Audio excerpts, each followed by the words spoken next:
Good morning. પ્રભુ ઈસુ ખ્રિસ્તના પ્રેમી વિજય અને ગૌરવ નામમાં આપ સર્વને આજના વિશેષ દિવસની પ્રેમી સલામ. પ્રભુના નામને ધન્યવાદ આપીએ કે પ્રભુએ આપણને આજનો દિવસ એ ભેટ સ્વરૂપે આપ્યો હશે. લેન્ટ ઋતુમાં જ્યારે હું તમે આગળ વધી રહ્યા છો ત્યારે આપણે ગઈકાલે સમજવાનો પ્રયત્ન કર્યો હતો કે કેવી રીતના એ નિર્ગમન 12 ની અંદર હલવાનના વેવડાવેલા રક્ત દ્વારા મરણનો દૂત એ યહૂદી ઘરોમાં પ્રવેશ કરતો નથી, પણ એ ઘરોને છોડી દઈને પાસ ઓવર કરે છે અને મિસરના ઘરના એ પ્રથમ જનિત એ દીકરાઓનું મરણ થાય છે. ગઈકાલે આપણે સમજ્યા હતા કેવી રીતના એ એક જ રાત એ પેરાડોક્સ તરીકે આપણી આગળ મૂકવામાં આવે છે. એટલે કે એ રાત મિસરના ઘર કુટુંબો માટે એ મરણની રાત હતી, દુઃખની રાત હતી, વેદનાની રાત હતી, રુદનની રાત હતી, શોકની રાત હતી. પણ એ જ રાત ઇઝરાયેલના લોકોને માટે, ઈશ્વરના પસંદ કરેલા લોકોને માટે વિજયની અને છુટકારાની રાત હતી. ગઈકાલે આપણે જોયું હતું કેવી રીતના ઇઝરાયેલની આખી પ્રજા એ વિજય કૂચ કરીને મિસર મધ્યથી એ બહાર નીકળે છે. પોતાના બધી સંપત્તિ, જે કંઈ પણ ઢોર ઢાક, જે કંઈ પણ એમનું સામાન, એ બધો એ લઈને તેઓ ત્યાંથી નીકળે છે. અને આજે જે મનન તરફ આપણે આગળ વધી રહ્યા છે એ નિર્ગમનનું પુસ્તક અને તેનો 14મો અધ્યાય, કે જ્યાં ગાડી હવે ગઈકાલે જે વિજયની રાત હતી, આજે હવે જાણે કે તેઓ અટકાઈ ગયા હોય એવું તેઓ મહેસૂસ કરે છે. તમે નિર્ગમનનું પુસ્તકનો 14મો અધ્યાય જો તમે વાંચો તો ત્યાં ગાડી ઇઝરાયલની પ્રજા એ એક તરફ લાલ સમુદ્ર અને બીજી તરફ મિસરનું સૈન્ય એ બંને વચ્ચે સેન્ડવિચ થઈ ગયેલી મને તમને દેખાય છે.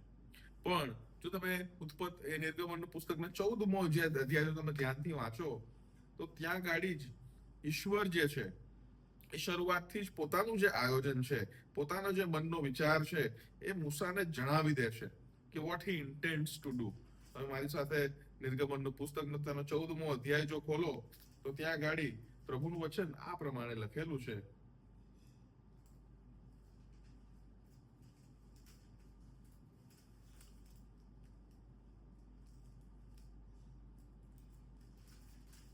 અને યહોવાએ મૂસાને કહ્યું, ઇઝરાયેલી લોકોને કહે, તમે પાછા ફરીને બાલસફોનની સામેના પિહાહીરોથની સામે મિગ્દોલ તથા સમુદ્રની વચમાં છાવણી કરો. એટલે તેની સામે સમુદ્ર કાંઠે તમે છાવણી કરો.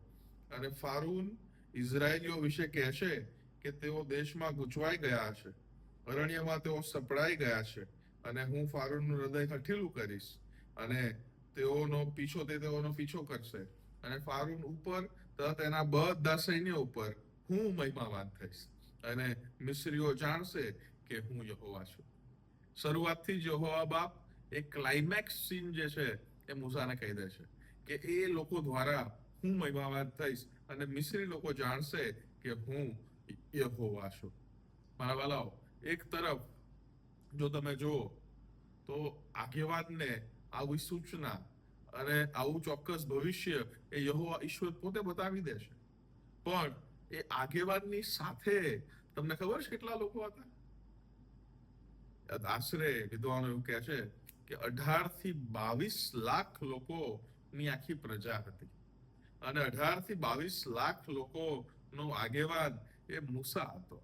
અને એ જ્યારે આ લોકોને લઈને બહાર નીકળે છે, અને શરૂઆતમાં તો હમણાં જ નીકળ્યો જ છે, અને તરત જ એ સમુદ્ર, લાલ સમુદ્ર અને પાછળ સૈન્ય, એ પરિસ્થિતિમાં જ્યારે તેઓ ગૂંચવાઈ જાય છે ત્યારે મિસરના લોકો એ કચકચ કરવામાં બિલકુલ પાછા ફરતા નથી. એ લોકો એવું કહે છે કે શું મિસરમાં, અને તેને તમે જો જુઓ તો લખ્યું છે કે શું મિસરમાં કબરો નહોતી કે તું અમને અરણ્યમાં મરવાને લઈ આવ્યો છે? અમને મિસરમાંથી કાઢી લાવીને તું આ પ્રમાણે અમારી સાથે કેમ વર્ત્યો? અમે શું મિસરમાં તને એવી વિનંતી નહોતી કરી કે અમને તો મિસરીઓની ચાકરી કરવા દે? કેમ કે અરણ્યમાં મરવા કરતા મિસરીઓનું દાસપણું કરવું એ અમને ઠીક પડત. પણ આગળ મૂસા બહુ જ સંયમથી, બહુ જ પેશન્ટ એ લીડર તરીકે એ લોકોને સમજાવે છે કે યહોવાની આ પ્રમાણેની ડિઝાઇન છે. જો તમે જુઓ તો ત્યાં ગાડી જે બને છે તે એ કે જે અગ્નિસ્તંભ અને મેઘસ્તંભ દિવસે અને રાત્રે એ ઇઝરાયેલ લોકોને મદદ કરી રહ્યું હતું, આગેવાની આપી રહ્યું હતું, છાવણી આપી રહ્યું હતું, એ પ્રકાશ આપી રહ્યું હતું. એ અગ્નિ અને મેઘસ્તંભના જે વાદળ હતા એ મિસરની સૈન્યની અને એ ઇઝરાયેલની પ્રજાની છાવણીની વચ્ચે એ આવે છે. અને એને લીધે થઈને એ લોકો ડિસ્ટર્બન્સ ફીલ કરે છે.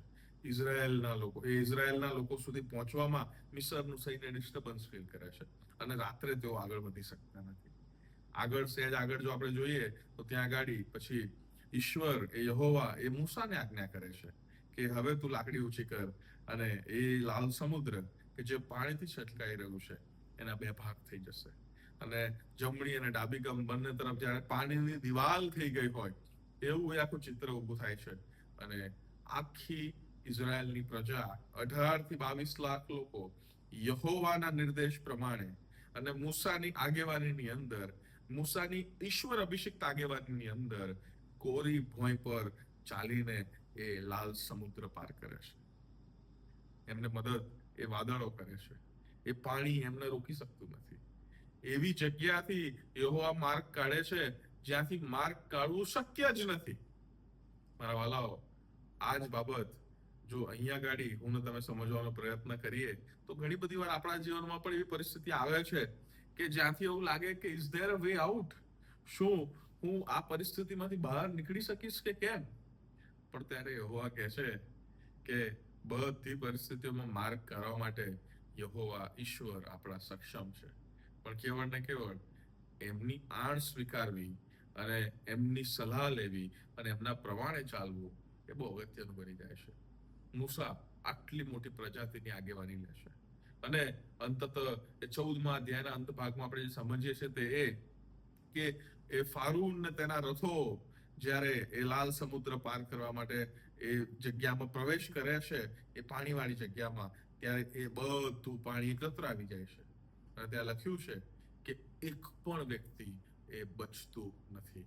અને ત્યાં એ પ્રથમ કલમોની અંદર જે યહોવા બાપે મૂસાને કહ્યું હતું કે એમના દ્વારા હું મહિમાવાન થઈશ અને મિસ્રી લોકો જાણશે કે હું યહોવા છું, એ ત્યાં તમને પરિપૂર્ણ થતું દેખાય છે મારા વાલાઓ. જો તમે કોરિન્થીયોને પ્રેરિત પૌલનો લખેલો પહેલો પત્ર તેની 10મો અધ્યાય અને 1 થી 4 વચન જુઓ તો ત્યાં આગળ ચોખ્ખું લખેલું છે, કેમ કે મારા ભાઈઓ, મારી ઈચ્છા નથી કે તમે આ બાબત વિશે અજાણ્યા રહો કે આપણા સર્વ પૂર્વજો વાદળાની છાયા નીચે સમુદ્રમાં થઈને પાર ગયા. વાદળાની છાયા એટલે એ મેઘસ્તંભ ને અગ્નિસ્તંભની વાત. અને સમુદ્રમાં થઈને તેઓ પાર ગયા અને તેઓ સર્વ મૂસાના અનુયાયી થવાને વાદળામાં તથા સમુદ્રમાં બાપ્તિસ્મા પામ્યા. જો તમે આ પેરાડોક્સ, આ જે વાત અહીંયા ગાડી પ્રેરિત પૌલ કહી રહ્યો છે, તો તમે સમજો તો એ પાણી અને એ પાણીના વિભાજન થવાથી એમના જીવનો એ સંપૂર્ણ રીતે બદલાઈ જાય છે મારા વાલાઓ. અત્યાર સુધી તેઓએ ઈશ્વર દ્વારા મળેલા વિજય અને વિજય કુચનો અનુભવ કર્યો હતો, બચાવનો અનુભવ કર્યો હતો. અહીંયા ગાડી હવે ઉત્પત્તિ નિર્ગમન 14 ની અંદર ઇઝરાયેલના લોકો યહોવાના પરાક્રમનો અનુભવ કરે છે. કેટલું અજાયબ પરાક્રમ કે જ્યાં એ લાલ સમુદ્રનું પાણી 2 ભાગમાં વહેંચાઈ જાય છે, તેઓ કોરી ભોંય પર એ ચાલે છે. કેટલું અજાયબ પરાક્રમ કે જ્યારે મિસ્રી સૈન્ય એમાં પ્રવેશ કરે છે ત્યારે બધું પાણી સાથે આવીને મિસરનું કોઈ વસ્તુ નથી. કેટલું અજાયબ પરાક્રમ કે 18 થી 22 લાખ લોકો એ ત્યાં આગળથી ચાલી જાય છે અને પેલે પાર નીકળે છે. ત્યાં આગળ જો તમે જો તો લાલ સમુદ્રની આ તરફ ગુલામી હતી, લાલ સમુદ્રની આ તરફ એ બંધન હતું, એ લાલ સમુદ્રની આ તરફ એ લોકો મુશ્કેલીમાં હતા. પણ લાલ સમુદ્ર જેવો તેઓ પાર કરે છે, મિસરના લોકોથી એ છુટકારો પ્રાપ્ત કરે છે, મિસરના બંધનથી તેઓ મુક્ત થઈ જાય છે મારા વાલાઓ. એક વસ્તુ યાદ રાખીએ કે સ્વતંત્રતા એ આપણને બંધન મુક્ત કરે છે અને ઇઝરાયેલના લોકો એ મિસર થી ખરેખર બંધન મુક્ત આ લાલ સમુદ્ર પાર કરીને થાય છે. જો બાપ્તિસ્મા જો આપણે સમજવાનો પ્રયત્ન કરીએ, કારણ કે બાપ્તિસ્માનું એ ચિત્ર પ્રેરિત પૌલ દોરે છે. બાપ્તિસ્મા એટલે કે જૂના માણસપણામાંથી નવા માણસપણાની અંદર એ પ્રવેશ પામવો. ઇઝરાયેલની આખી પ્રજા એ જૂના વ્યક્તિત્વમાંથી અથવા જૂના એક ગુલામગીરીના સ્ટેટસમાંથી હવે ફ્રી એ સ્ટેટસની અંદર એ લાલ સમુદ્ર પાર કરવાથી જાય છે. અને પ્રેરિત અહીંયા ગાડી પ્રેરિત જે પાઉલ છે એ જ ઇમેજરી આપણી આગળ મૂકે છે. સર્વે એક જ આત્મિક અન્ન ખાધું, સર્વે એક જ આત્મિક પાણી પીધું, કેમ કે તેમની પાછળ ચાલનારા આત્મિક ખડકનું પાણી તેઓએ પીધું.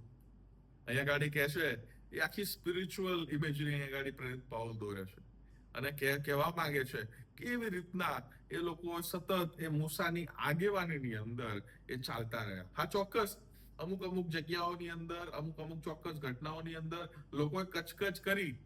ઇઝરાયલના લોકોએ એ ડુંગળી અને લસણ અને મટન એ મિસરના યાદ કર્યા ખરા, માનનાથી કંટાળી જરૂર ગયા, પણ ઈશ્વરે એમનું વિશ્વાસુપણું એ કદી એમના પ્રત્યે છોડી દીધું નહીં.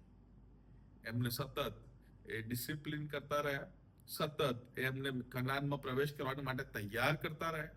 કારણ કે અરણ્યનું આપણા જીવનમાં એ બહુ મોટો ભાગ છે.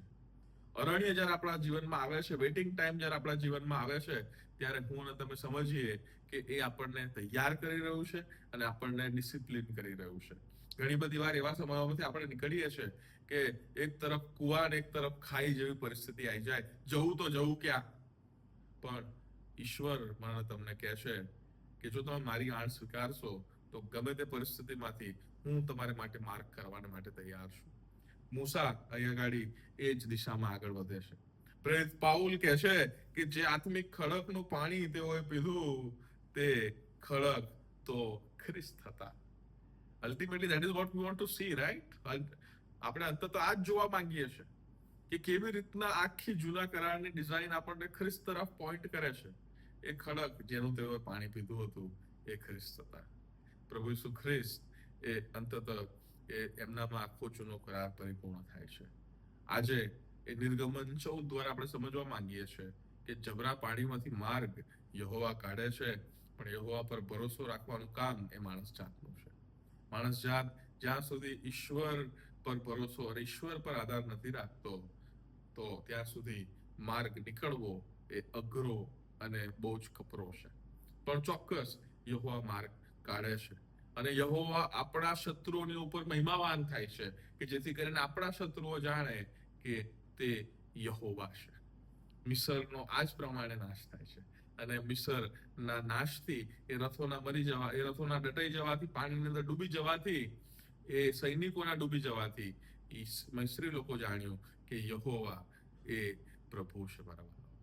આવો આપણે આપણા જીવન થકી, ઈશ્વર પરના આપણા ભરોસા થકી સતત આપણે આપણા શત્રુઓ કે જે લોકો આપણી વિરુદ્ધ એ નિંદા કરે છે, આપણી વિરુદ્ધ એ ષડયંત્રો કરે છે, આપણી વિરુદ્ધ એ અન્યાય કરે છે, એ બધાને ઈશ્વરમય જીવન જીવવાથી આપણે ચોક્કસ બતાવતા રહીએ કે યહોવા એ પ્રભુ છે. કારણ કે એવી કોઈ ફોર્સિસ, એવા કોઈ પણ જોર એ આપણી સામે ચાલશે નહીં. પ્રભુનું વચન બહુ સ્પષ્ટ કહે છે કે જો યહોવા આપણી સાથે હોય તો પછી આપણી સામો કોણ? કારણ કે જે દુષ્ટ છે એ ઈશ્વર સમકક્ષ નથી માનવાલાઓ. એ દુષ્ટ પણ ઈશ્વરનું બનાવેલું એક સર્જન છે કે જે વિદ્રોહમાં અને બળવામાં છે. અને એટલા માટે મારે તમારે સમજવું રહ્યું કે જો યહોવા આપણી સાથે છે, we don't need to fear any waters. આપણે કોઈ પણ જબરા પાણીથી બીવાની જરૂર નથી, પણ એ યહોવા પર આધાર રાખવાની જરૂર છે અને એ ખ્રિસ્ત પર અને ખ્રિસ્ત જેવું જીવવાની જરૂર છે. કારણ કે જ્યારે આપણે ખ્રિસ્ત જેવું જીવન જીવવાનું શરૂઆત કરીએ છીએ ત્યારે મારા વાલાઓ ઘણી બધી વાર આપણા જે અભિપ્રાય, આપણા જે મંતવ્યો, જીવનને જોવાનો અને જીવનને જીવવાનો જે આખો મંતવ્ય જે છે એ સંપૂર્ણ રીતે બદલાઈ જાય છે અને we are able to C a greater picture. ઘણી બધી વાર સીમિત જોવા લાગીએ છીએ, પણ જ્યારે ખ્રિસ્તમય થઈએ છીએ ત્યારે એ મોટું ચિત્ર આપણે સમજીએ છીએ અને ત્યારે આપણા વલણ બદલાઈ જાય છે, આપણા વર્તન બદલાઈ જાય છે, આપણા વ્યવહાર બદલાઈ જાય છે, આપણી વાણી બદલાઈ જાય છે. આવો આપણે ઈસુ તરફ જોવાનું ચાલુ રાખીએ અને એ જ રીતના ઈસુ પર ભરોસો કરીને, ઈસુ પર વિશ્વાસ મૂકીને ઈશ્વરમય જીવન જીવવાનું આપણે ચાલુ રાખીએ. લેન્ટ સિઝન એ આપણને પશ્ચાતાપ, પસ્તાવો, આત્મમૂલ્યાંકન અને આત્મતપાસ તરફ લઈ જાય છે. એ તરફ આપણે આગળ વધીએ. પ્રભુ આપ સર્વને આશીષ આપો. આમેન.